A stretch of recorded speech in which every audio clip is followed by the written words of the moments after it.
李凯文昨天在 ins 上大骂黑粉的视频在国内的格斗圈传开了，很多兄弟让我聊聊这件事。我和李凯文没有私下的联系，也没有聊过天，但是我在23年的金之路赛后采访中对他进行过一次简短的采访。他给我的印象就是表面上是一个嚣张跋扈，实际上是一个心思比较缜密，讲话也是比较有逻辑，而且懂得感恩的一个人。我对他的印象还是比较好的，他而且是懂得赛前炒作流量的，加上中国运动员比较少的这种满身的这个纹身，自身的形象和实力都比较硬核。那次和吕凯的炒作也是相当的成功，2年前在国内的格斗流量应该是最高的啊，就他2个了。2年后的今天，吕凯已经成为 JCK 的当红格斗明星了啊，他也是国内的格斗顶牛啊。李凯文依然在冲击 UFC 的合纵的道路上，我认为他的选择也没有任何问题。直到今年的精英之路和中村金一良的这场比赛，赛前对视搞点火药味啊，没有任何的问题，甚至有点这个肢体的冲突接触也是没有问题。但是你一定要掌握一个度，这个度嘴炮康纳掌握的就非常到位，所以他成为了超级巨星。但是李凯文这次鬼子2个字出来以后啊，被流量反噬，基本上就是实践问题了。我们看在 ins 上网友们是怎么样评论李凯文的。所以说老子清晰，明事理的中国人都明白，日本人是日本人，日本军国主义是军国主义，鬼子只代表一小部分的军国主义。但是很显然，李凯文的对手中村他不是军国主义，他甚至赢下比赛以后，在赛后感谢了李凯文和他比赛给他带来的美好的回忆。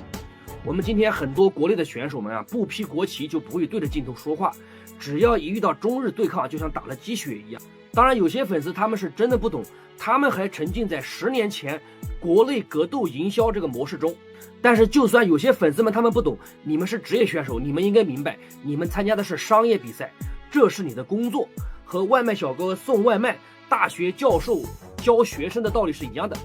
你是为了自己赚钱。国内的格斗运动员们，你们一定要听清我下面说的话，你们参加的是竞技类的商业比赛。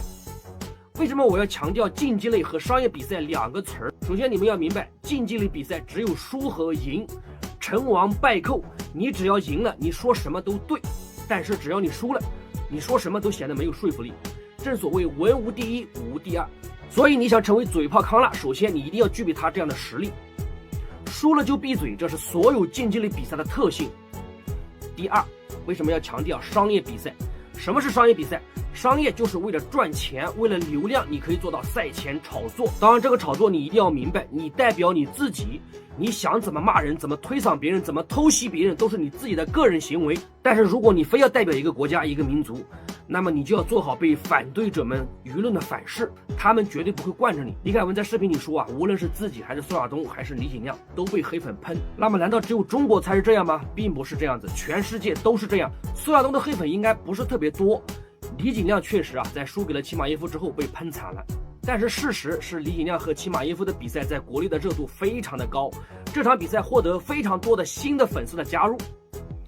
他们甚至在之前都不看格斗比赛。但是即便是黑粉这么多，李景亮选择了坦然接受，依然为家而战。在2025年的今天，大家突然发现李景亮的黑粉越来越少了，无数黑粉从路转黑，再从黑转粉，这就是李景亮，这就是他的魅力。他也是我最敬佩的国内的格斗运动员，但是偶尔他也有那么一点点的小抽象，不影响。